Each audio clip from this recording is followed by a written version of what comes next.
네, 하나님 말씀 보도록 하겠습니다. 창세기 49장 5절부터 7절까지의 말씀입니다. 창세기 49장 5절부터 7절까지의 말씀, 제가 가진 성경으로는 구약성경 78페이지에 있습니다. 창세기 49장 5절부터 7절까지의 말씀, 저 여러분이 한 절씩 교독하고 마지막 절은 합독하도록 하겠습니다.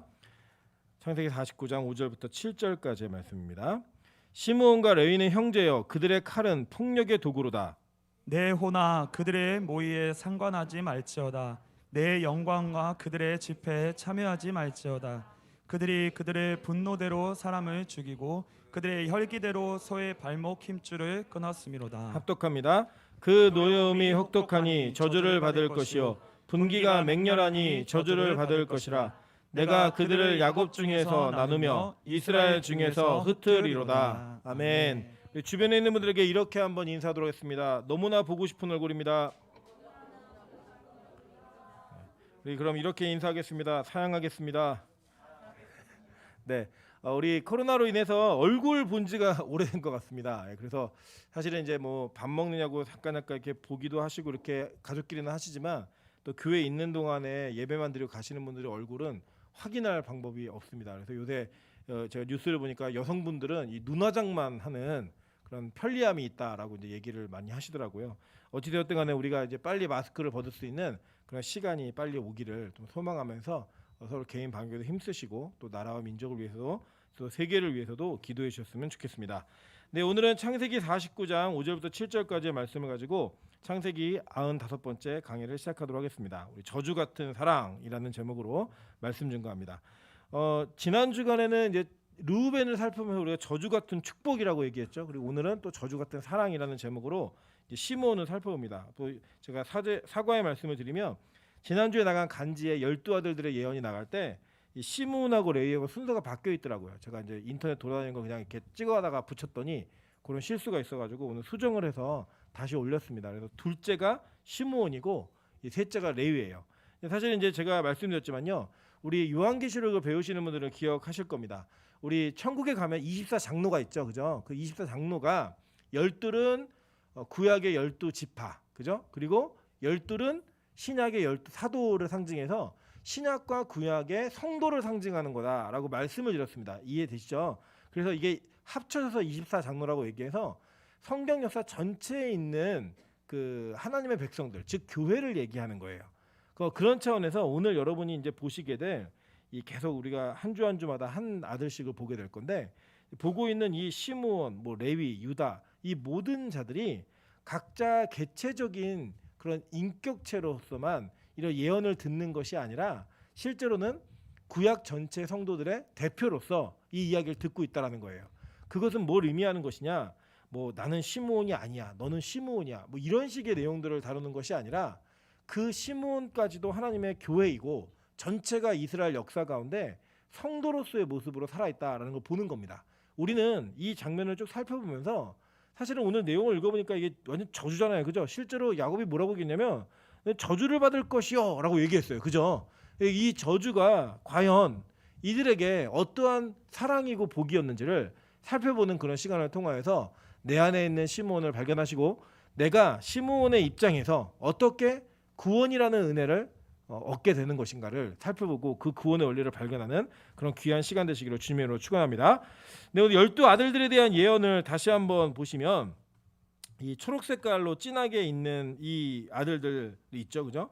르우벤, 시므온, 레위, 유다, 스불론, 이사갈, 이 5명의 그 진한 색깔로 되어 있는 6명이죠. 6명의 아들들이 다 레아의 아들들입니다, 그죠? 그리고 레아의 몸종이었던 이 실바는 일곱 번째 아들이었던 갓과 8번째 아들이었던 아셀을 낳습니다. 그래서 이 두 아들이 이제 앞에 있었던 6명의 아들과 라인이 같은 거예요. 라인. 그리고 이제 맨 밑에 보시면 11번째 아들이었던 요셉과 12번째 아들이었던 베냐민은 야곱이 가장 사랑했던 이 라헬이 낳았던 아들들입니다. 그리고 그의 몸종이었던 이 빌하가 5번째 아들인 단과 6번째 아들인 납달리를 낳았어요. 그래서 요 그 노랑 색깔 계열이 그 한 라인입니다. 그래서 나중에 이제 민수기를 보시면 이 지파별로 분배를 할 때 요 가족 계열로 묶어요. 아셀만 빼놓고는 다 가족 계열로 묶습니다. 그래서 나중에 이것도 한번 또 살펴보시게 될 텐데 이 묶는 과정 속에서 야곱이 12아들들을 불러놓고 예언을 할 때 그걸 축복이라고 성경은 얘기했거든요. 그죠? 다시 한번 보실까요? 창세기 49장 28절입니다. 이들은 이스라엘의 12지파라. 이와 같이 그들의 아버지가 그들에게 말하고 그들에게 뭘 했대요? 축복했다라고 분명히 얘기했어요. 그죠? 그리고 꼭 그들의 각 사람의 분량대로 축복하였더라라고 얘기하면서 그 각 사람의 역할대로 복을 내렸다, 복을 빌었다라고 성경은 증언하고 있다라는 거예요. 여러분, 그래서 잘 보시면 이 지난 시간에 설명 한번 드렸는데 12아들들의 표를 보시면 다시 한번 좀 보여주시겠어요? 그 화면으로는 표를 보시면 이 아들들의 표가 쭉 있는데 여기에 보면은 첫째, 둘째, 셋째, 넷째까지는 아들들의 순서대로 얘기하고 있어요. 그죠? 순서대로 얘기하고 있는데 그 뒤에 보시면은 원래는 넷째까지는 하고 5번째 아들인 단의 예언이 나오는 게 아니라 10번째 아들인 스불론의 이야기가 나오고 그 다음에는 9번째 아들인 이사갈의 이야기가 나오고 그 다음에 또 5번째 아들인 단의 이야기로 돌아갑니다. 그러니까 이게 지금 아들에 대한 순서가 뒤죽박죽이에요. 이건 뭘 의미하는 거냐면 하나님께서는 이 각 사람에게 각자 개체적으로 완성되어진 메시지를 주신 것이 아니라 전체 교회에게 이 메시지를 각자의 분량, 역할에 맞게 주심으로 말미암아 나중에 다 총체적으로 보면 아, 이게 이렇게 완성되어진 메시지구나라는 걸 볼 수 있다라는 거예요. 즉, 이 49장에 나와 있는 야곱의 축복은 하나하나로 분석해야 되는 것이 아니고 이 분석 이후에 전체가 하나가 되었을 때, 이 메시지가 하나로 합쳐졌을 때 아, 이게 복음이구나라는 것을 느낄 수 있는 그런 메시지라고 하는 것입니다. 이거를 유념하시면서 이 내용들을 우리 시므온에게 좀 집중해서 보도록 하겠습니다. 자, 이제 원래 시므온이라고 하는 이 이름은 원래는 이 그 레아가 남편의 사랑을 간구하며 기도 가운데 얻은 아들이라고 하는 그 메시지가 담겨져 있습니다. 창세기 29장 33절에 이렇게 얘기합니다. 그가 다시 임신하여 아들을 낳고 이르되 여호와께서 내가 사랑받지 못함을 들으셨으므로 내게 이 아들도 주셨다 하고 그의 이름을 시므온이라 하였으며 라고 얘기합니다. 즉 레아가 이게 여러분 한번 생각해 보세요. 남편을 이렇게 얻긴 얻었어요. 첫째 부인이 됐어요. 첫째 부인이 됐는데 자기 남편은 오매불망 자기의 친 여동생인 날만 바라보고 있어요. 그러니까 여러분 이게 얼마나 여자로서 비참합니까? 그죠? 일생을 살면서 내 남자에게 내가 첫 번째 정실 부임임에도 불구하고 사랑을 받지 못하고 있다라고 하는 그 상실감은 무엇과도 비교할 수 없습니다. 그러니까요, 지금 이 레아는 어떤 방식으로든 이 남편의 사랑을 받고 싶은 갈망함이 있는 여자였어요. 그런데 이 참 불행인지 다행인지 하나님의 계획이 참 신묘막측하죠. 하나님의 계획이 어떤 식으로 일을 하게 되냐면 이 사랑받는 라헬에게는 아들을 주지 않고 사랑받지 못하는 레아에게만 아들을 주고 있는 거예요. 그래서 태어난 첫 번째 아들이 누구였어요? 르우벤. 그 르우벤이 첫 번째 아들이었습니다. 그래서 이 르우벤은 이 레아에게 내게 아들이다라고 하는 그 기쁨을 주었어요. 그죠? 근데 그 장자가 왜 실패하는지 우리가 지난 시간에 살펴봤죠. 그러고 나는데 이 르우벤 때문에 자기에게 역전의 은혜가 있을 거라고 생각했던 거예요. 사랑의 은혜가. 근데 됐어요, 안 됐어요? 안 됐어요. 이게 안 되니까 다시 한번 그가 아들을 얻고 그의 아들의 이름을 짓는데 그 아들의 이름을 뭐라고 짓냐면 이 아들의 이름을 시므온이라고 졌습니다. 이 시므온은 히브리어로는 쉬몬이란 뜻이에요. 쉬몬. 발음이 시몬인데 뜻이 뭐냐면 들음이에요. 들음. 그러니까 여러분 이게 뭐로부터 파생된 단어냐면 쉐마라고 기억나시죠? 근데 원래 이게 쉐마라고 하는 이 동사의 원형이 샤마인데 이 쉐마는 어떤 뜻이냐면 들으라예요. 쉐마 이스라엘 그러면 들으라 이스라엘 이렇게 얘기하는 거거든요. 근데 이게 원형이 사마예요. 이 사마에서부터 나온 단어가 쉼온이에요. 듣다라는 뜻입니다. 그러니까 즉 뭐냐면 이 레아가 기도 정말 열심히 한 거예요. 하나님, 내가 사랑받지 못하는 그 서러움과 이 마음의 상처를 아시죠? 근데 기도할 테니까 아들 하나만 좀 더 주세요. 아들 좀 주세요. 라고 얘기하면서 기도했더니 하나님께서 그에게 이 아들을 얻게 하셨다라는 거예요. 그래서 이 시므온이라고 하는 것은 하나님께서 들으셨다라고 하는 의미가 있어요. 그러니까 지금 우리식으로 좀 현대식으로 의역을 하면 응답하셨다 이런 개념이 있는 거예요. 이런 개념의 아들이 있었습니다. 그러니까 여러분 한번 생각해 보세요. 지금도 제가 보면요, 우리 저희 아내가 처음에 저희 집에 이제 시집을 와가지고 저희 어머니는 굉장히 그 아들을 좋아하세요. 그러니까 저를 좋아한다는 얘기 아니고 남자애들을 좋아하세요. 그래서 교회에서도 이게 성도들의 애들 중에 남자애들은 어유 그러면서 안아주시는데 여자애들이 오면 왔니? 그러고 지나가세요 그냥. 그래갖고 저희 교인들은 이 어머니네 교회 교인들은 아들을 낳아야 된다라는 약간 그런 경쟁심과 이 있습니다. 그러다 보니까 저희 아내가 알게 모르게 좀 스트레스를 받은 것 같아요. 아들을 낳고 싶어갖고 굉장히 많이 이렇게 고민하고 나중에 알고 봤더니 마음고생을 진짜 많이 했더라고요. 막 민간요법으로 아들인지 아닌지 알 수 있는 방법 이거 별걸 다 해가지고 인터넷에서 말도 안 되는 민간요법으로 막 자기 혼자 체크도 해보고 별일 다 하다가 의사가 아들이라고 얘기하니까요. 4번을 물었대요. 진짜 맞냐고. 진짜 맞냐고. 왜냐면 자기 그 동료가 아들이라 그랬다가 전달에 막달에 바뀐 거예요. 아니 이거 딸이라고 그래갖고 그게 충격적이었던 사실이 있어가지고 아들이냐고 막 물은 거예요. 그러니까 이제 그 정도로 어떤 부모의 그 기대 이런 것들을 채우기 위해서도 아들을 너무 낳고 싶어했던 그런 문화가 이 시대에도 있잖아요, 사실. 그런데 한번 보세요. 물론 이제 여성을 비하한 거 아니면 요새는 이제 여자를 낳아야 돼요. 딸이 있어야지 여러분 진짜 아빠고 진짜 엄마입니다. 죄송한 표현이지만 저는 딸이 있습니다. 이제 곧 나오는데 이 아들에 대한 갈망함이 얼마나 있었겠어요. 이 레아에게. 근데 아들을 탁 낳은 거예요. 이 아들의 그냥 낳은 아들이 아니라 기도 가운데 낳은 아들이다라고 하는 그런 응답의 이름까지 지을 정도로 이 아들에 대한 기대가 있었다라는 거예요. 자, 그런데 이 사마라고 하는 게 쉬몬의 원형인 사마라고 하는 이 단어가 어디에서 쓰이는지 한번 좀 보도록 하겠습니다. 창세기 3장 8절부터 10절입니다.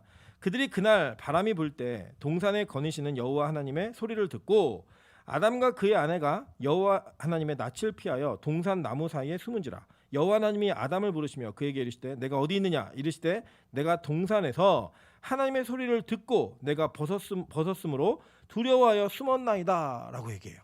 자, 원래는요 하나님과 인간은 대화하며 교제하게 창조되어진 존재였습니다.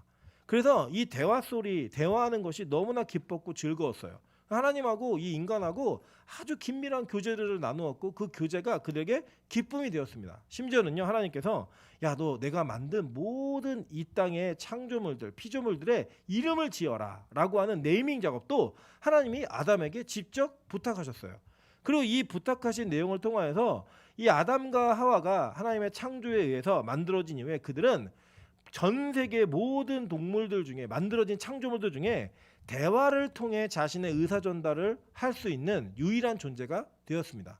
물론 뭐 앵무새 뭐 이런 말 알아듣고 이런 짐승들이 있지만 그 자기들끼리 대화를 통해 이렇게 무언가를 결정하고 무언가를 상의하지 않아요. 본능적으로 하는 것들이 많고 교감을 통해 하지 이렇게 말로 대화하는 일들은 사람과 하나님 사이에서만 있었던 일이었고 사람 사이에만 허락되어진 아주 특권적인 일이었습니다. 그래서 이것은 누구도 누리지 못하는 기쁨이었어요. 그런데 이들이 타락을 하고 나니까 그 대화 그리고 그 대화해야 하는 상대의 목소리 자체가 두려움과 공포와 절망으로 다가왔다라는 거예요. 그 절망으로 다가왔던 확실한 증거가 뭐냐면 그들이 여호와 하나님의 소리를 듣고 숨었습니다. 숨었고 부르실 때 대답하지 못하고 한참 있다가 하나님의 소리를 듣고 말한 내용이 뭐였냐면 내가 벗었으므로 즉 타락했으므로 내가 선악을 판단함으로 두려워하여 숨었나이다 라고 얘기하며 자신의 타락으로 인해 이제는 하나님과의 교제가 즐겁고 기쁜 것이 아니라 두려움으로밖에 안 나타났다는 거예요. 여러분 그게요 우리 인간 세계에도 그대로 존재합니다. 지금 이 시대에도 여러분 이런 게 있어요. 우리가 물론 저는 그걸 인정하는 건 아니에요. 저도 인정하는 건 아니지만 우리 일주일을 좀 잘 살았다라는 느낌이 좀 있으면 주일날 말씀 들을 때 막 말씀에 막 죄에 대한 얘기가 나오고 막 이런 얘기 나와도 우리 안에 약간의 편안함이 있어요. 나는 뭐 죄 안 짓고 일주일 잘 살다 왔는데 뭐 이런 편안함이 있는데 죄를 짓고 이 자리에 앉아 있다가 죄에 대한 소리가 나오면 불편하십니까? 안 불편하십니까? 되게 불편해요. 어떤 들킬까봐 내 죄된 행동이 드러나고 폭로되어질까봐 우리 안에 본능적으로 나타나는 두려움이 있다는 거예요. 그러면요 뭐가 제일 두렵냐면요 말씀이 두려워요. 이 말씀 자체가 두려움이 된다는 거예요. 원래는 우리가 가장 큰 기쁨이어야 하고 가장 큰 즐거움이어야 하는 이 말씀이 가장 큰 두려움으로 우리 안에 자리 잡더라는 거예요. 오늘 예배드리기 싫다. 설교 듣기 싫다. 말씀 읽기 싫다. 여러분 여지없습니다. 우리의 영적 상태가 다운이 되면 하나님의 말씀을 듣거나 그 말씀 앞에 서는 것이 두려워요. 왜 두렵느냐? 그 두려움은 우리의 죄로 인한 두려움이기 때문입니다. 시므온은 원래 하나님의 음성을 듣는 자이었고 그 교제 가운데 태어난 자였는데 그에게는 이 아담의 타락과 같이 이 두려움으로써 나타날 수 있는 하나님의 대화가 축복이 아니라 부담감이고 두려움으로 될 수밖에 없는 그런 일들의 요소들이 그의 인생 가운데 널려 있었다는 거예요. 계속 볼까요? 창세기 4장 23절에 이렇게 얘기합니다. 라멕이 아내들에게 이르되 아다와 실라여 내 목소리를 들으라. 라멕의 아내들이여 내 말을 들으라. 나의 상처로 말미암아 내가 사람을 죽였고 나의 상함으로 말미암아 소년을 죽였도다 라고 얘기해요. 여러분, 이 들으라라고 하는 이 히브리어의 명령형은 사실은 누구만 할 수 있는 거냐면 하나님만이 하실 수 있는 거예요. 그래서 이 구약에서 계속 얘기하는 것 중에 쉐마 이스라엘이라는 데가 단어를 아까 말씀드렸잖아요. 이거는 선지자들이 하나님의 음성을 그대로 대언할 때 강력하게 선포하던 말씀이에요. 누가 제일 많이 썼냐? 모세가 제일 많이 얘기했어요. 들으라 이스라엘이라고 얘기하면서 광야에서 그게 말씀을 가르치던 그 문구였습니다. 그런데 오늘 이 라멕이 뭐라고 하면 내 말을 들으라는 거예요. 내 말을 들으라는데 그 내용이 뭐냐면 내가 누가 나한테 상처를 주면 내가 사람을 죽였고 누가 나한테 상함, 생채기를 내면 내가 소년을 죽였다 라고 얘기하면서 자기 자신의 무용담을, 그 죄의 무용담을 너무나 자신 있게 선포하는 그런 존재들, 그런 존재의 그 요소가 이 시므온 그 이름의 뜻 가운데 담겨져 있었다는 거예요. 자, 보세요. 창세기 11장 7절에도 이 얘기를 합니다. 자, 우리가 내려가서 거기서 그들의 언어를 혼잡하게 하여 그들이 서로 알아듣지 못하게 하자라고 얘기할 때 이 알아듣지 못하게 하자라고 할 때 이 쓰여진 동사가 히브리어로 샤마, 듣다, 경청하다, 이해하다 이 단어예요. 그러니까 여러분 뭐였냐면요, 이 인간들은요 자기들끼리 들으라, 듣고 자기들끼리 의사소통을 하는 존재가 되어지면 반드시 죄의 자리로 나아간다는 거예요. 그리고 하나님과의 교제는 그 두려움, 죄가 있으면 두려움의 존재가 된다는 거예요. 여러분 잘 보세요. 오늘 이 창세기 11장에 바벨탑을 짓는 인간들, 타락한 인간들이 그들이 서로 샤마하면서 했던 게 뭐냐면, 야, 우리가 왜 하나님의 심판 아래 있어야 돼? 바벨탑 지어서 이 지구라트를 건설해서 우리가 우리만의 세계를 이루고 혹시 하나님의 심판을 또 병벌로 내리시면 물로 심판하시면 우리 살아남자. 그리고 이 바벨탑을 쌓는 의사소통의 샤마, 서로 듣고 말하는 것들을 그렇게 사용했다라는 거예요. 근데 오늘 야곱이 자기의 아들들이었던 둘째와 셋째였던 시므온과 레이에게 이 얘기를 똑같이 하는 거예요. 보세요. 시므온과 레이는 형제여 그들의 칼은 폭력의 도구로다. 네오나 그들의 모의에 상관하지 말지어다. 내 영광아 그들의 집회에 참여하지 말지어다 라고 얘기하는 거예요. 그들이 모이기만 하면 잔해하는 칼, 잔해하는 기계가 되어서 폭력의 도구로 사용받는 일들을 서로 상의하면서 죄짓는 일에 능숙한 존재가 되었다는 거예요. 그래서 창세기 49장 5절부터 7절에는 그 이야기 있는데 이 그 네오나 그들의 모의라고 할 때 이 모의는 히브리어로 소드라는 단어인데 이게 회의, 대화, 친교 이거예요. 그러니까 그리고 이 집회라는 히브리어는 칼이라는 단어인데 회중, 무리, 이 총회 이런 것들을 얘기할 때 이 칼이라는 단어를 썼습니다. 그러니까 즉 레이하고 시므온은 어떤 존재였느냐? 이 시므온은요 모이기만 하면 누구 죽일까? 누구를 쓰러뜨릴까? 누구에게 폭력을 가할까? 누구를 나에게 굴복시킬까? 이것을 서로 논의하고 서로 이야기하던 그런 존재들의 상징이었고 그런 교회, 타락한 교회의 모습이었다는 거예요. 이 누구의 모습입니까? 바로 우리의 모습인 거예요. 여러분 제가요 전도사 때부터 지금까지 사역을 하면서 이 친구들과 동료 사역자들, 뭐 선후배 사역자들 만나다 보면 그 교회 얘기를 좀 이렇게 막 합니다. 교회 얘기를 하고 제일 많이 하는 게 교회 얘기하고요. 그 다음에 이제 담임 목회자 욕하는 얘기 많이 해요. 예, 제가 보면은 그러니까 아마 우리 교회 교육자도 어디 가면 막 욕할 거예요. 왜? 우리 목사님 이상하다 그러고 하면 한복 입는다 그러고 막 그런 얘기 할 거예요. 그래서 막 얘기를 해요. 그런데 그 내용의 그 주된 내용의 내용들을 다 모아보면 뭐냐면 대한민국의 모든 교회는 다 말이 많다는 거예요. 예. 다 우리 교회는 말 많아. 우리 교회는 그렇게 장로들끼리 싸우고 권사님들끼리 싸우고 집사람 장로랑 싸우고 뭐 이런 일들 뭐 비일비재 이런 얘기들을요 막 서슴없이 막 얘기하고 막 말합니다.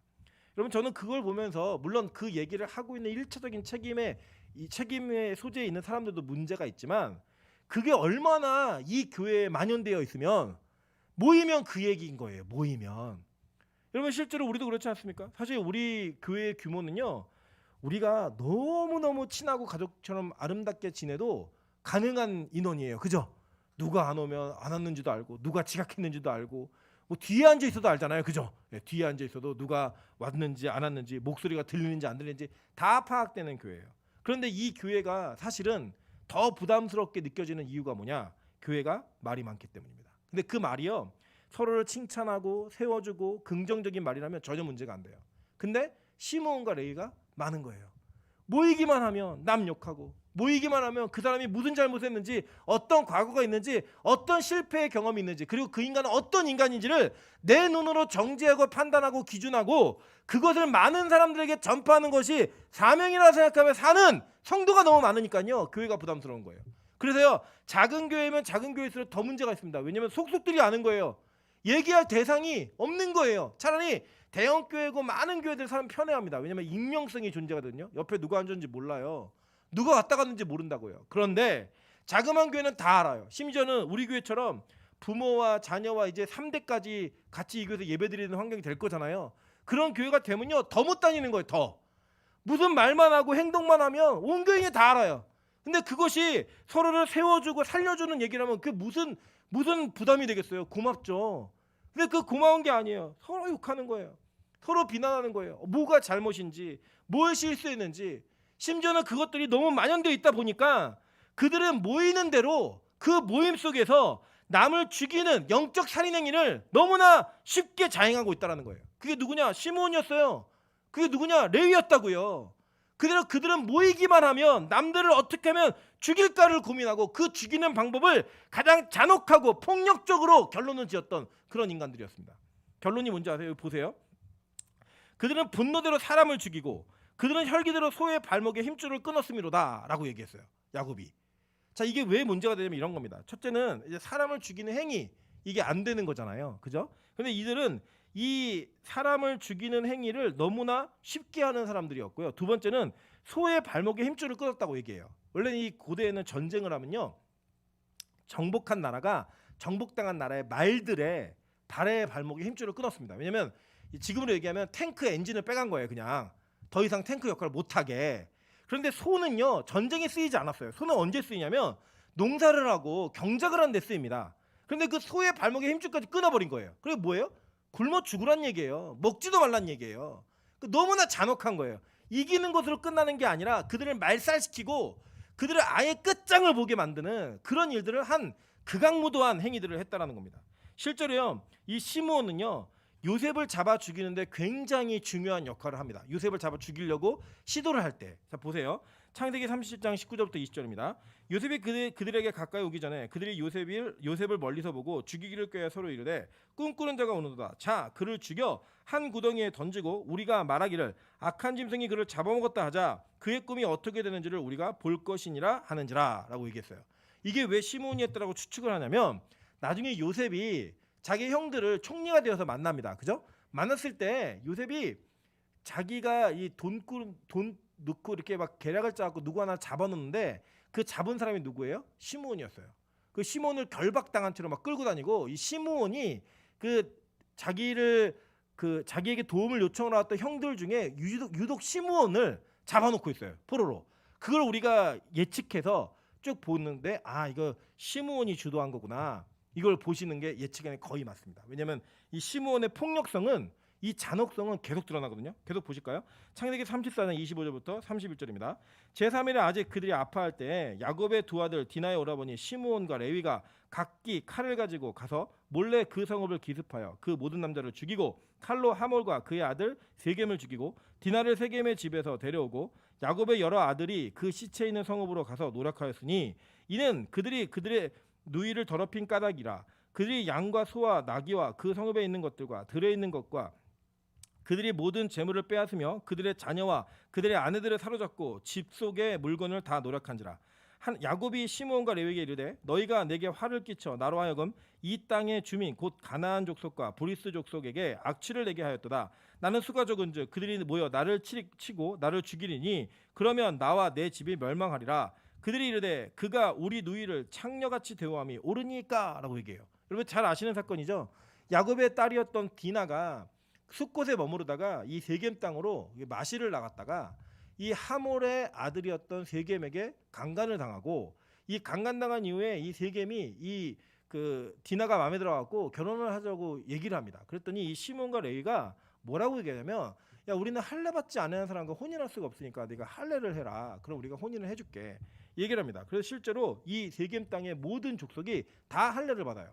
그러니까 지금 의학적인 용어로 얘기하면 포경수술을 받는 거예요. 다. 그러니까 이제 받아보신 남자분들은 아시겠지만 이게 3일쯤 지나면요 움직일 수가 없습니다. 정상적인 활동이 불가능해요. 그때 이 시므온하고 레위가 둘이 자기 칼을 가지고 가가지고요 다 죽여버린 거예요, 남자들을. 그리고 와가지고 자기 그 형제들에게 야, 내가 이렇게 사람을 죽이고 거기 비어 있다, 가서 털자 그래갖고 그 시체가 있는 성읍에 이 아들들이 가갖고 약탈해갖고 온 거예요. 이 주동자가 누구였어요? 시므온과 레위였어요. 그러니까 이들은 모이기만 하면 폭력성과 잔혹성과 어떤 계략을 통해서라도 내가 원하는 것들을 얻어내는 거예요. 야곱이 말합니다. 야, 니들 때문에 우리 집안이 망하게 생겼다. 라고 얘기했더니 아니 아버지, 그러면 우리 동생을 창녀처럼 대하는 게 맞습니까? 라고 얘기해요. 그들은 나름대로 자신들의 명분이 있었다라고 얘기합니다.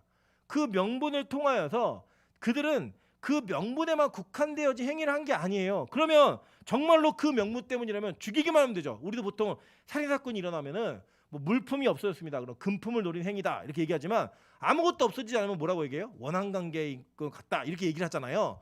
그러면 이들이 그곳에 가서 정말 복수만 하고 왔느냐? 그게 아니었다니까요.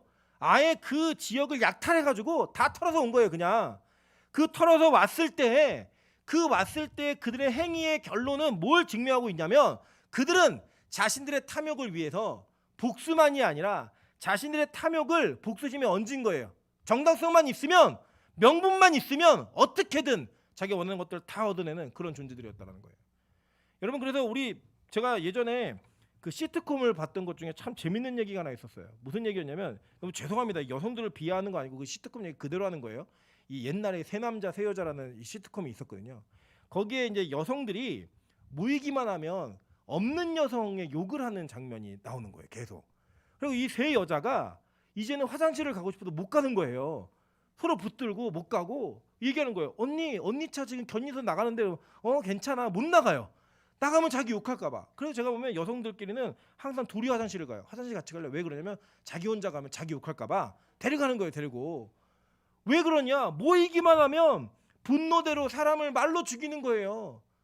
말로 사람을 비난하고 그 사람의 흠을 들추고 뒷담화라고 얘기하죠. 소위 말하는 그런 얘기를 통하여서 어떻게 하면 죽일까 노력하는 거예요. 사실 우리나라에는 총기가 허용되어 있지 않아 그렇지. 제가 볼 때 우리나라 총기 허용했으면 코로나보다 더 많이 죽습니다. 분노대로 막 쏘고 막 추월했다고 쏘고 줄 새치겠다 쏘고 막 별의별 일 다 있을 거예요. 분노대로 행하는 그 말의 살인행위. 그게요 우리의 모습이라니까요. 시므온이 야, 이 저주받은 인간이네, 이 더러운 인간 이렇게 얘기할 게 아니라 그 모습 속에, 그 타락한 교회의 모습 속에 저와 여러분의 모습이 그대로 살아있음을 보셔야 되는 거예요. 여러분, 실제로 빛가소금 교회는 정말 너무나 말이 따뜻한 교회야, 말이 없는 교회야, 감싸주는 교회야, 덮어주는 교회야 라고 하는 말이 나올 때까지 우리가 부단히 노력해야 될 것은, 하나님 내 입술에 파수꾼을 세워서 내 입술로 내 말로 살인하지 않게 좀 도와주십시오. 이거를 간구해야 된다는 거예요. 그래서요 이 시므온은 이렇게 그 저주를 받는 것의 내용이 무엇이었냐 보니까요, 창세기 49장 7절에 이렇게 얘기합니다. 그 노여움은 혹독하니 저주를 받을 것이요 분기가 맹렬하니 저주를 받을 것이라. 내가 그들을 야곱 중에서 나누며 이스라엘 중에서 흩트리로다 라고 얘기했어요. 그러니까요 이 인간들은요 흩어지는 게 복인 거예요. 흩어지는 게. 모이면 사람을 죽이고 모이면 남을 죽이는 그런 행위를 저지르니까 흩어져야 복인 거예요. 복. 우리는 그렇게 얘기하잖아요. 아니 어떻게 흩어지는 게 복입니까? 더 모여야죠. 더 많이 세력을 늘려야죠. 그게 아니라 뿔뿔이 흩어져야 죄를 짓지 않으니까 그게 복인 거예요. 여러분, 말로 죄를 짓지 않는 가장 좋은 방법이 뭔지 아십니까? 대화 속에 하나님이 기뻐하시지 않는 대화가 오기 시작하면 그냥 벌떡 일어나는 거예요. 그냥 예의 없다, 이상하다 그런 얘기 들어도 괜찮아요. 내가 사람을 죽이지 않고, 내가 영혼에 대한 살인을 하고 싶지 않습니다라는 결단이 있으면 누가 누굴 욕하는 얘기를 들으면 벌떡 일어나는 거예요. 그냥 그래, 너는 욕해라, 나는 안 듣는다, 나는 하나님 앞에 범죄할 수 없다, 일어나시는 거예요. 누가 누구를 비난하는 얘기를 들으면 적어도 그곳에서 아니야, 그 사람의 좋은 점을 보고 덮어가는 거야 라고 얘기하는 거예요. 저희 어머니가 저에게 주신 지혜 중에 한 가지가 이런 지혜가 있습니다. 어떤 사람이 있는데 10사람 중에 6사람이 그냥 좋은 사람이라고 얘기하면 좋은 사람이라는 거예요. 100% 다 만족시킬 수 없다는 거예요. 누구든지. 그냥 10사람 중에 6사람이 야, 그 사람 되게 착한 사람이야 그러면 그냥 그 사람 착한 사람이라는 거예요. 내 사람은 아닐 수 있다는 거예요. 그러면 여러분, 예를 들어 어떤 사람이 자꾸 그 사람을 이렇게 비난하면서 얘기하는 얘기 자꾸 듣는 거예요. 그러면 하나, 둘, 셋, 넷까지 들을 때는 아직 6사람이 남아 있구나 라고 생각하시면 돼요. 그냥 그 더 안 들으시면 되는 거예요. 더 우리가 자꾸 무언가 선입견을 갖고 그 대화 속에서 남들을 비난하고 욕하는 것들 듣기 시작하면 우리 안에 선입견이 생깁니다. 선입견이. 그래서 선입견 되게 무서워요. 예를 들어서 우리 이런 거예요. 제가 소문을 내는 거예요. 어떻게 소문을 내느냐? 이주환 강사가 우리 교회 헌금을 매주 훔치고 있습니다. 라는 소문을 계속 내는 거예요. 계속 내는 거예요. 그럼 여러분 헌금 목줄을 딱 두고 있는데 이주환 강사 옆에 앉으면 어떤 느낌이 드시겠어요? 이쪽으로 옮겨야지 그러면서 내 주머니에 넣든지 뭔가 이렇게 그 사람에 대한 꺼림칙한 마음이 들까요 안 들까요? 듣죠. 예. 확실히 듣죠. 여러분 뭐 송기호 옆에 앉으면 음식을 다 뺏어 먹는다. 그러면 밥 먹는데 송기호가 옆에 앉아요. 어떤 느낌이 들어요? 야 큰일 났다. 밥그릇 사수해야겠다. 그리고 화장실 가서 밥 먹고 이런 일이 벌어지겠죠. 우리가 어떤 사람에 대한 말들을 자꾸 이렇게 하는 것은요. 그 사람의 변화에 대한 가능성을 주지 않는 거예요. 물론 우리 이런 게 있습니다. 3년 동안 남의 것을 훔친 사람은 3년 동안 안 훔쳐도 3년 전에 훔친 게 그 사람의 이미지가 되어져 있어요. 참 힘들어요. 그게 인간의 시각이에요. 그래서 우리 그걸 감내내는 거예요. 어느 정도는 감내내지만 포기하지 않을 게 뭔지 아세요? 그 3년 동안 그렇게 했던 사람에게도 하나님이 일하시면 소망이 있다예요. 소망이 있다예요. 그래서 여러분 과거에 무슨 일이 있었던 여러분에게 어떤 잘못이 있었던 의미 없어요. 지금부터가 중요한 거예요. 아니 오늘부터가 중요한 거예요. 하나님이 여러분을 어떻게 바꾸실지 어떻게 알아요? 우리가 우리 인생에 너무나 쉽게 말과 생각으로 판단하고 선입견을 갖는 것은 우리가 하나님의 일하심을 제한하는 거예요. 우리 아버지는 안 돼. 우리 어머니는 안 돼. 내 새끼는 안 돼. 라고 여러분이 결정해놓은 그 말과 삶의 모습 속의 결정이 하나님의 일하심을 막아놓는 거예요. 저는요 우리의 선입견이 무너지는 은혜가 있기를 소망합니다. 그래서 여러분 그게 안 되면요 흩어져야 돼요. 다 무너져야 돼요. 모이면 안 돼요. 그리고 여러분 뒤에 간지에 제가 이제 지도를 하나 넣어드렸거든요. 우리 지도 한번 영상 보여주시겠어요? 지도 보시면 시므온의 땅이 어디 있는지 한번 보시겠어요? 유다 지파 안에 모여 있죠, 그죠? 유다 지파 안에 있잖아요. 그 유다 지파 땅 안에 시므온의 땅이 있어요. 그래서 시므온은요 어떤 노력을 해도 자신들의 영역을 넓혀갈 수 없는 그런 존재였고요. 나중에는요 이 시므온 지파가 거의 유다 지파에게 흡수되다시피 해서 사라지게 됩니다. 없어져요 그렇게. 그런데 그게요 성경에서는 복이라고 말하는 거예요. 복이라고. 야곱은 그걸 저주라고 얘기했는데 그 저주 같은 그 복으로 인하여서 그의 시므온의 인생이 더 이상은 남을 죽이거나 살인하지 않는 자로 바뀌어지게 되는 그런 역사의 은혜를 경험하게 되어진다는 거예요. 그게 바로 하나님께서 우리에게 주시는 은혜라는 겁니다. 여러분 혹시 여러분 주변에 자꾸 흩어짐의 문제가 나타나고 사람이 떠나고 여러분에게 어려움이 있다라고 생각하시면 딱 있으면 딱 걱정 안 하시면 돼요. 뭐 딱 결론 내리시면 돼요. 내가 이 사람과 같이 있으면 죄를 짓게 생겼으니까 하나님이 분리해 놓으시는구나. 내가 이 사람과 같이 있으면 하나님의 뜻을 어기는 행동을 할까봐 하나님이 갈라놓으셨구나 라고 하는 것들을 인정하면서 그 상황 속에 나의 잘못과 내 문제를 자꾸 점검해 가셔야 되는 거예요. 하나님 내가 누가 만나도 누가 붙어도 죄를 짓지 않는 살인을 저지르지 아니하는 그런 존재가 될 수 있도록 노력하는 겁니다. 그래서 실제로 보세요. 여호수아 19장 1절부터 1절과 9절을 보면 둘째로 시므온 곧 시므온의 자손의 지파를 위하여 그들의 가족대로 제비를 뽑았으니 그들의 기업은 유다 자손의 기업 중에서라. 그러니까 유다 자손 안에 있는 거예요. 땅이 지도처럼. 시므온 자손의 이 기업은 유다 자손의 기업 중에서 취하였으니 이는 유다 자손의 분깃이 자기들에게 너무 많으므로 시므온 자손이 자기의 기업을 그들의 기업 중에서 받음이었더라라고 얘기합니다. 여러분들 이거 잘 기억해 놓으세요. 이따 이게 아주 중요한 단서가 되니까. 자, 그래서요. 이 시므온 지파는 그 대제사장의 에봇의 가슴에 흉패가 있었어요. 보석 흉패가. 그 흉패가 있을 때 시므온의 보석은 뭐냐? 남보석이에요. 이 남보석이 히브리어는 사피르라고 얘기하는데 이게 정확히 우리가 알고 있는 단어는 사파이어입니다. 사파이어. 사파이어 아시죠? 지금의 사파이어의 그 보석 말은 성실, 신실, 변함없음 뭐 이런 뜻이에요. 그런데 실제로 이 사파이어가 고대 이스라엘에서는 굉장히 지금도 다루기 힘듭니다. 이게 경도는 되게 단단한데 이 사파이어는 충격에 가해지면 쪼개져요. 그러니까 쪼개짐, 나눠짐 이거예요. 그러니까 너무 신기하죠, 그죠? 그러니까 이 하나님의 구약에 백성들을 상징하는 지파들을 상징하는 보석을 낼 때에도 그 지파의 특징을 그대로 거기다 담아 놓으셨어요. 그리고 이 사파이어라는 보석은 일반적으로 이게 가공할 때 이 쪼개짐이 심한 그런 보석이어서 다루기가 굉장히 어렵습니다. 물론 지금은 이제 인공 사파이어를 만들 수가 있어가지고 예전보다 나은데 원래 천연 사파이어는 굉장히 다루기 힘든 보석으로 이게 알려져 있어요. 그리고 이제 불순물이 조금만 들어가도 이제 색깔이 변하고. 그래서 이 보시면 계시록 21장 19절에 보시면요. 그 성의 성곽의 기초석은 각각 보석으로 꾸몄는데 첫째 기초석은 벽옥이요, 둘째는 남보석이요. 이게 헬라어로는 헤이로스라고 얘기하는데 이게 바로 사파이어입니다. 똑같아요. 어원이 딱 같은 단어입니다. 셋째는 옥수요, 넷째는 녹보석이요라고 얘기해요. 그러니까 이 시몬은 천국의 백성이에요. 그죠? 보석이 들어갔으니까. 그런데 이의 보석의 이들 보석의 특징과 함께 이 지파의 특성은 쪼개져야 복인 거예요. 쪼개져야. 그래서 여러분 어떤 일이 있냐면요. 이 민수기에 보면은 1장과 27장에 인구 조사를 해요. 두 번. 첫 번째 할 때는 시내 광야에서 하고요. 두 번째는 이 모압 평지에서 합니다. 두 번을 하는데 인구 변화가 좀 나타나요. 전체적으로는 60만이 거의 비슷한데 인구 변화가 드러나는데 아주 재밌는 장면이 뭐냐면 이 시므온은요 1차 인구 조사 때는 59,300명이었어요. 그런데 2차 때는요 몇 명이 되느냐 22,200명으로 확 줄어버려요. 하나님이 그들을 흩어버리신 거예요. 그냥 흩어버려서 작게 만든 거예요. 왜냐? 그렇게 작게 만들어야지만 그들은 죄를 저지르지 않기 때문에, 죄로부터 멀어질 수 있기 때문에 그의 영향력과 그들이 가지고 있는 모임 자체가 줄어들게 만드는 그 모습이 이 시므온 지파에게 그대로 드러납니다. 그래서요 이 모세가요 신명기에서는 아예 시므온 지파를 언급도 하지 않아요. 그냥 잊혀지고 사라지고 흩어진 존재가 돼야지 그들이 복이었으니까 하나님이 그 지파에게 관심을 두지 않는 거예요. 여러분 그런데 이 시므온 지파가요 사라진 지파가 되는 것처럼 보였지만 또 신약에 등장을 합니다. 어떻게 등장하느냐? 요한복음 18장 10절부터 11절입니다. 이에 시몬 베드로가 칼을 가졌는데 그것을 빼어 대제사장의 종을 쳐서 오른편 귀를 베어버리니 그 종의 이름은 말고라. 예수께서 베드로더러 이르시되 칼을 칼집에 꽂으라. 아버지께서 주신 잔을 내가 마시지 아니하겠느냐 하시니라 라고 얘기합니다.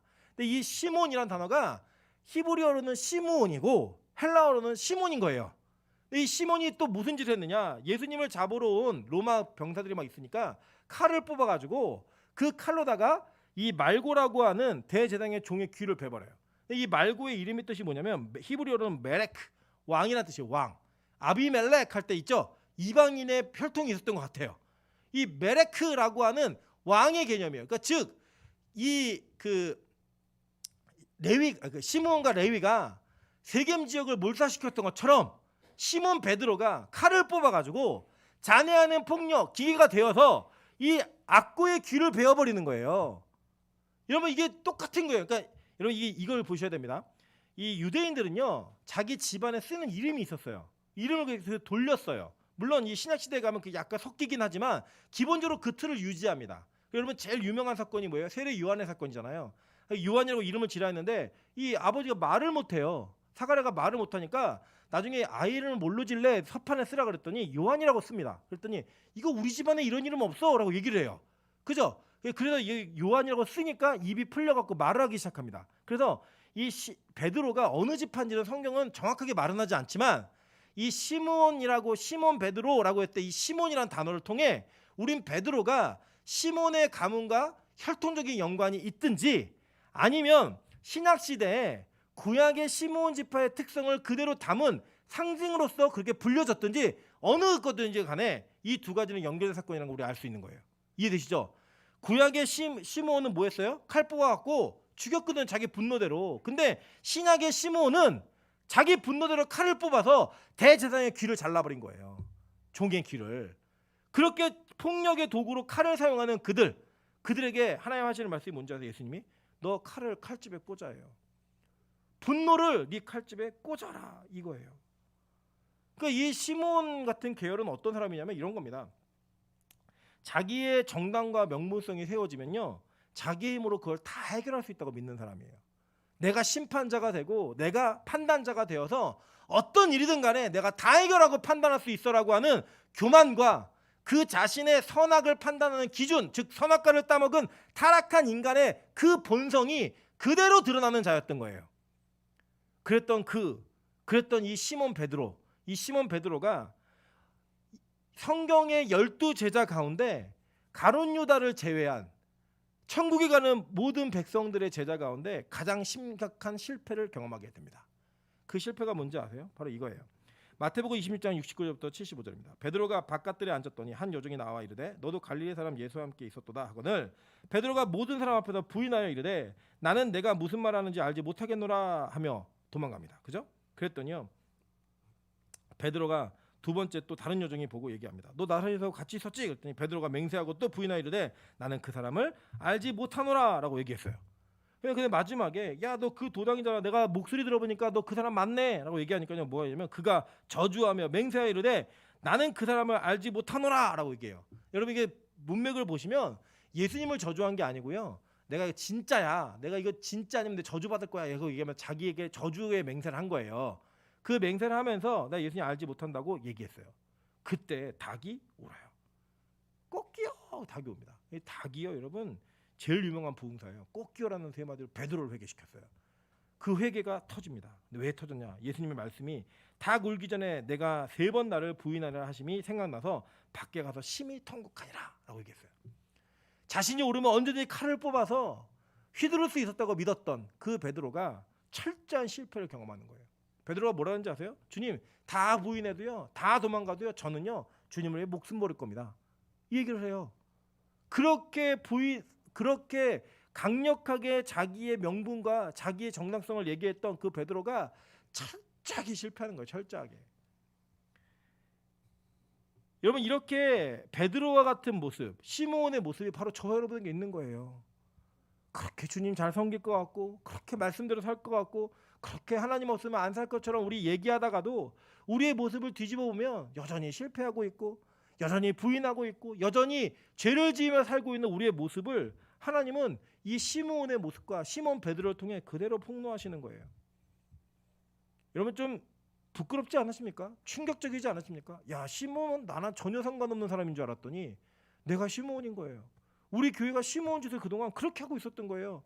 제가 여러분이 우리 모두가 함께 시므온의 후예로서 그 더러운 피를 이어받은 존재로서 그렇게 살아가고 있었던 거예요. 계속.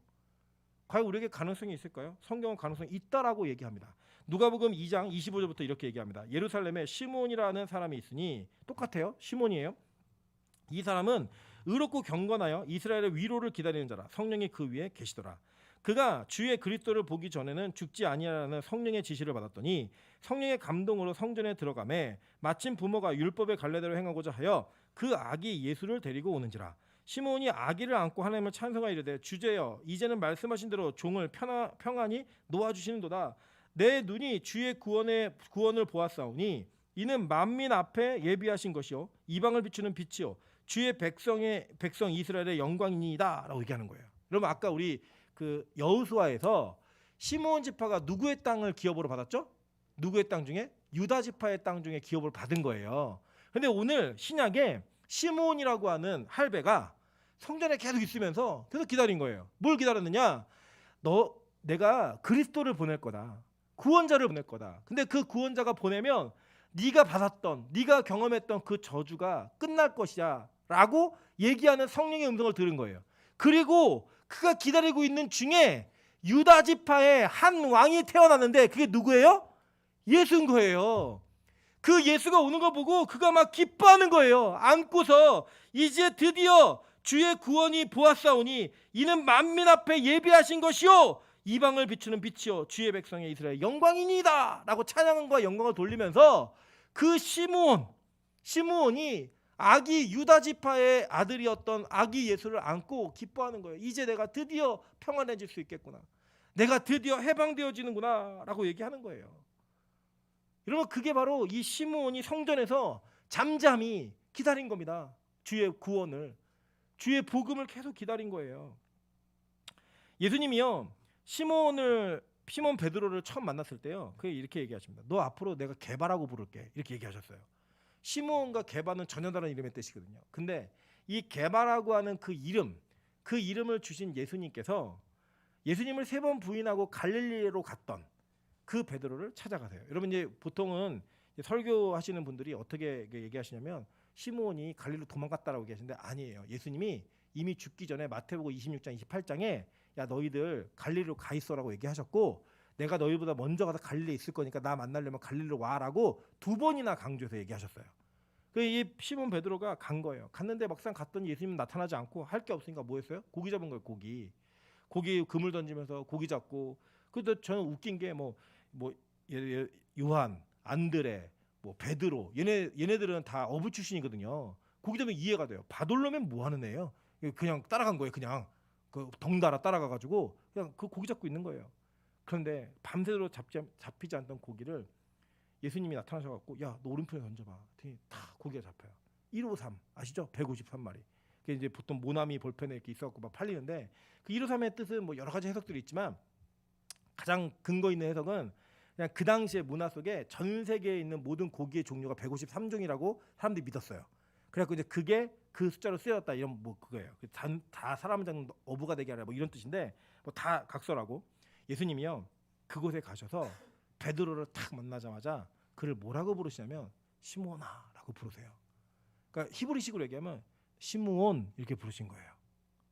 그러면 물으시는 게 뭐냐면 너 나 사랑하니? 라고 부르셨어요. 그때 시몬 베드로가 네 사랑합니다 라고 얘기했어요. 그랬더니 예수님이 내 양을 먹이라 내 어린 양을 먹이라 라고 얘기했어요. 그리고 끝나면 되는데 두 번째 또 이러시는 거예요. 시몬아 나 사랑하니? 그랬더니 그래 내가 주님을 사랑하는 줄 주님께서 아시잖아요 라고 또 대답했더니 그래? 내 양을 치라. 세 번째 물으세요. 세 번째 뭐라고 물으시냐면 내가 나를 사랑하니? 라고 또 물으세요. 그때 베드로가 이렇게 얘기해요.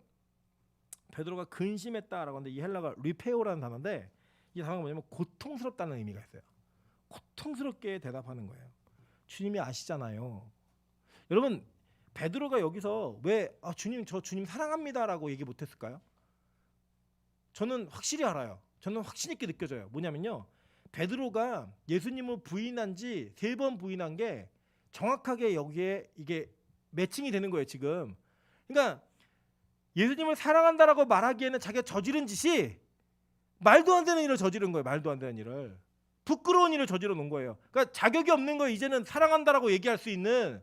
이제는 이 사랑은 하나님이 끊으면 끊어질 수밖에 없는 사랑인 거예요. 우리가 보통 그렇잖아요. 어떤 남녀가 교제를 하다가도요. 이 남녀가 제일 좋은 상태는 서로 사랑하는 상태예요. 근데 이 상태가 유지되다 어느 한쪽의 사랑이 식어버리면 이 상태를 유지하는 게 굉장히 힘듭니다. 왜 힘드냐면 한쪽의 사랑만으로 이 관계를 끌어가야 되기 때문이에요.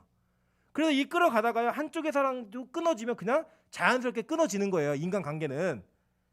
이미 베드로는 자기가 예수님을 사랑한다라고 얘기했던 모든 고백이 다 거짓임이 다 드러났어요. 자기 힘으로 어떤 명분도 없다라는 것을 이미 증명할 수 있는 모든 사건들이 이미 다 진행되어졌어요. 돌이킬 수가 없는 거예요. 예수님 물으니까요. 그것도 3번째 물을 때는 너무 괴로운 거예요. 주님 아시잖아요. 이 얘기밖에 못하는 거예요. 주님 제가 주님 사랑해요. 이렇게 대답을 못하고요. 주님이 아시잖아요. 내가 주님 사랑하는 줄 아시잖아요. 라고 부탁을 해요. 이게 자기 변명을 하는 거예요. 우리 한번 생각해 보세요.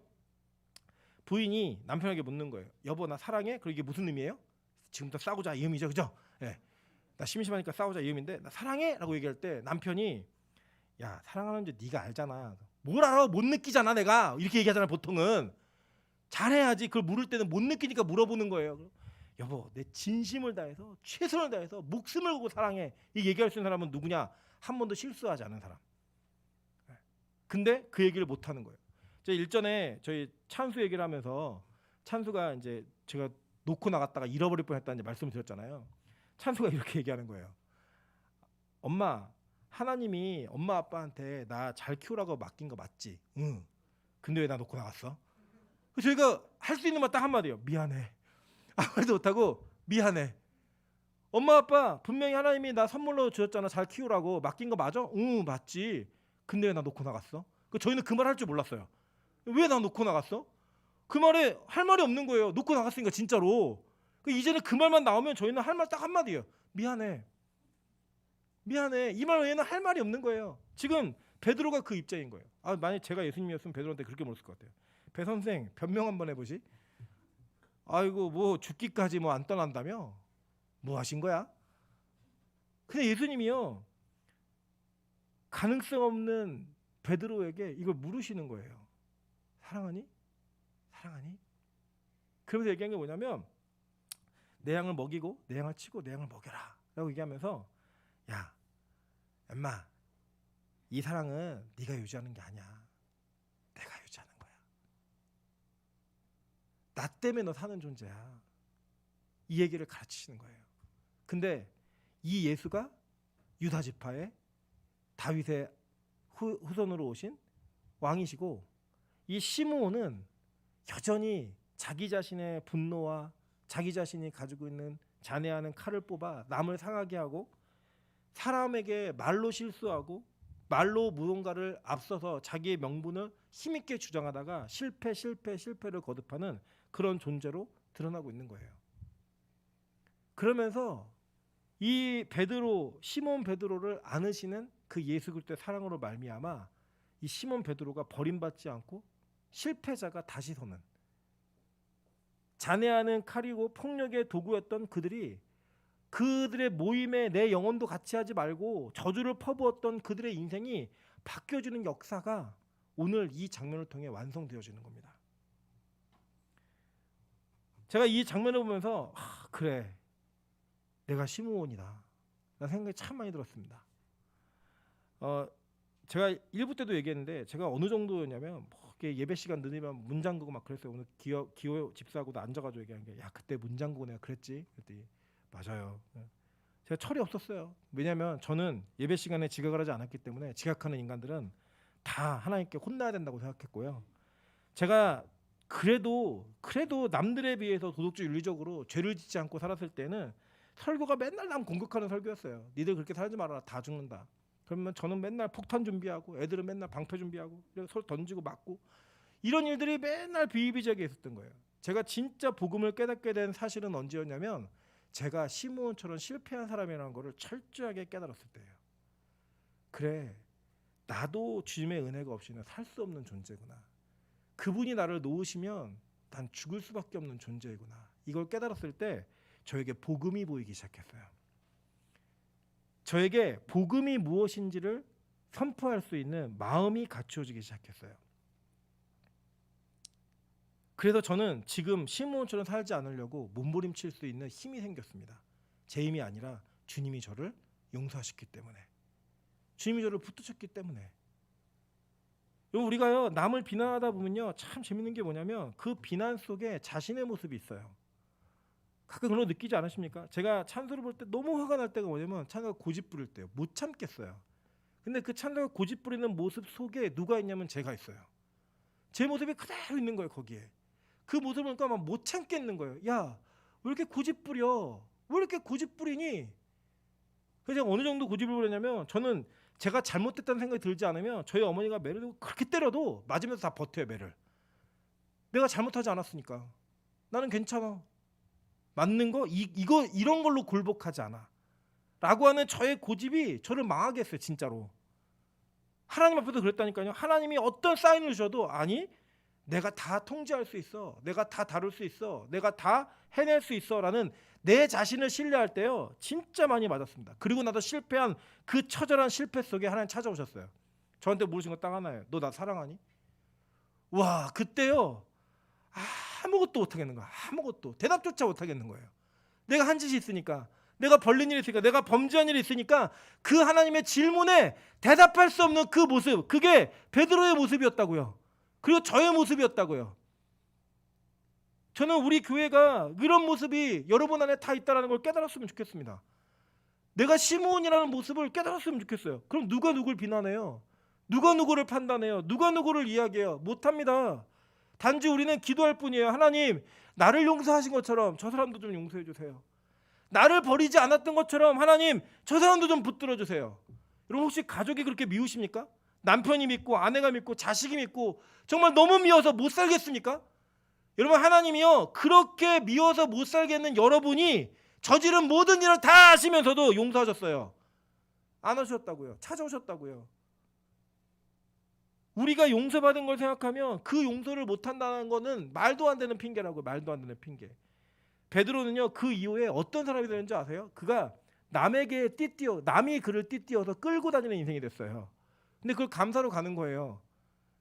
그걸 감사로 가는 거예요. 여러분, 코바디스라는 영화 보셨잖아요. 그죠? 그가 로마의 그 잡힘을 피해서 막 도망갈 때 예수님이 다시 걸어가시는 겁니다. 어디 가세요? 네가 버리고 간 로마 내가 가야지. 그때 다시 가서 십자가에 거꾸로 못 박히는 그 베드로. 이게 베드로가 할 수 있는 일이 아니에요, 여러분. 베드로는요 칼 뽑고 싸웠어야 돼요. 칼 뽑아갖고 원래 자기 본성대로 하면 싸우다가 그 칼에 맞아 죽든지 장렬하게 전사를 했어야지 십자가를 지면 안 되는 사람이에요. 아니 십자가를 질 수 없는 사람이에요. 근데요 그게 가능하게 만들었다니까요. 누가요? 예수님이요. 그 저주 속에 철저한 저주 속에 보여주신 그 사랑이 그 시므온의 인생을 바꿔놓았어요. 요한일서 4장 9절부터 10절에 이렇게 얘기합니다. 하나님의 사랑이 우리에게 이렇게 나타나신 바 되었으니 하나님이 자기의 독생자를 세상에 보내심은 그로 말미암아 우리를 살리려 하심이라. 사랑은 여기 있으니 우리가 하나님을 사랑한 것이 아니요